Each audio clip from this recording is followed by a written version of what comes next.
JP Morgan just closed $14 billion in silver short positions.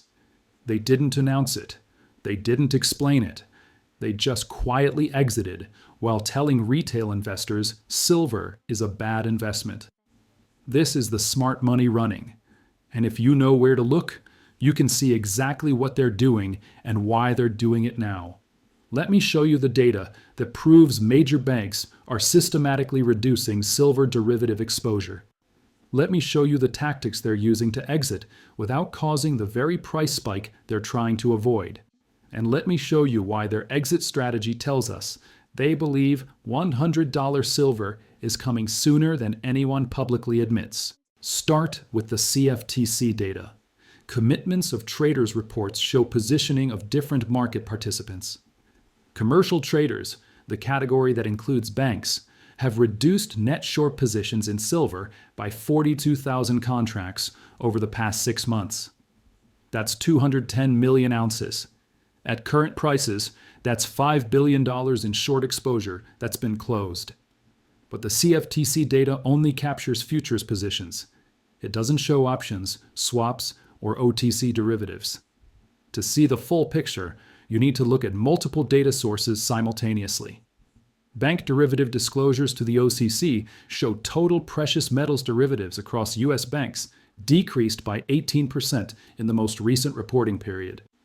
That's a reduction from $212 billion in notional exposure to $174 billion. $38 billion in derivative exposure just disappeared from bank balance sheets. Some of that is gold. Some is platinum. But the largest component is silver. When you isolate silver-specific derivatives using options market data and cross-reference with COMEX warehouse movements, the pattern becomes clear. Banks are exiting silver positions at the fastest rate since 2011. Why 2011? Because that's the last time silver spiked toward $50, and banks faced margin stress similar to what $100 silver would create. They learned from 2011. They're not waiting for the spike this time. They're exiting before it happens. Here's how you can track it yourself. Look at silver options open interest. 6 months ago, total open interest in silver options was 823,000 contracts. Today, it's 647,000. That's a 21% decline. Options are being closed or allowed to expire without replacement. But it's not uniform across all strikes. Look at the specific strikes being reduced. The largest reductions are in out-of-the-money calls that banks sold. The $75 strikes, the $100 strikes, the $150 strikes. Banks that sold these options, betting silver would never reach those prices, are buying them back. Why buy back options that are far out of the money? Because if silver spikes, those options become catastrophically expensive to cover. A bank that sold $100 calls for 20 cents per ounce faces unlimited losses if silver goes to 120. Buying back those calls at 60 cents loses 40 cents per ounce, but that's better than losing $20 per ounce if silver explodes. The banks are paying to exit positions that looked like free money when they entered them. That tells you they no longer believe those strikes are safely out of reach. Now look at COMEX warehouse data. Registered silver, the metal available for delivery against futures contracts, has been declining. 6 months ago, registered stocks were 287 million ounces. Today, 193 million ounces. That's a 33% decline in 6 months. Where did that silver go? Some went to eligible category, which means it's still in the warehouse but not available for delivery. But a significant portion left the warehouse entirely, and much of it went to the same banks that are reducing derivative positions. They're converting paper positions to physical. Instead of holding short derivatives, they're accumulating physical metal. This is the ultimate de-risking. If you're short derivatives and silver spikes, you lose. If you're holding physical and silver spikes, you profit. The banks are flipping from wrong side to right side of the trade, but they're doing it quietly. No press releases, no SEC filings announcing strategic shift in commodity positioning. Why? Because if the market realizes what's happening, the rush to exit accelerates. Other banks see JP Morgan exiting, and they panic. Everyone tries to get through the door at once. The exit becomes the catalyst for the very spike they're trying to avoid. So they do it slowly, gradually, quietly reducing positions quarter by quarter, letting options expire without renewal, buying back a few contracts here, a few there, converting paper to physical through off-exchange transactions that don't show up in public data until weeks later. You can also see it in hedge fund redemptions. Commodity-focused hedge funds that maintain short silver positions are facing investor withdrawals. When investors redeem, funds need to close positions to raise cash. Multiple hedge funds with silver exposure have restricted redemptions or gated withdrawals. They can't meet redemptions without closing silver shorts at a loss. Why are investors pulling money from these funds? Because someone is whispering. The banks that prime broker these funds are quietly advising clients to reduce exposure to commodity short strategies. Not official research, not public recommendations, quiet conversations. You might want to think about your silver exposure. Have you considered what happens if silver breaks $70? The smart money listens. They redeem. The hedge funds close positions. The banks reduce their exposure through their clients without having to close their own positions directly. Then there's the vault movements. Physical silver moving between vaults is tracked by serial number in allocated storage systems. When a bank moves a large quantity of physical silver from New York to London or from Delaware to Switzerland, it leaves a trail. Over the past 6 months, approximately 47 million ounces of allocated silver has moved from U.S. vaults to international locations. That's silver being repositioned. Why move it? Because if the U.S. government implements export restrictions or emergency measures during a crisis, silver in foreign vaults is outside their jurisdiction. Banks are positioning for a scenario where governments panic and try to control precious metals flows. By having metal outside the U.S., they maintain flexibility to move it to wherever demand is highest and prices are best. You can also detect exits through option skew analysis. The volatility curve for silver options has changed shape. 6 months ago, out-of-the-money calls were priced with very low implied volatility because nobody expected silver to reach those strikes. Today, implied volatility on the same strikes has increased significantly. This means option sellers are demanding higher premiums to take the risk of selling those options. Why? Because previous sellers, the banks, are no longer willing to sell at cheap prices. They're buying, not selling. This creates a supply shortage of short strike options, which drives premiums higher. The change in options pricing tells you who's on which side of the trade.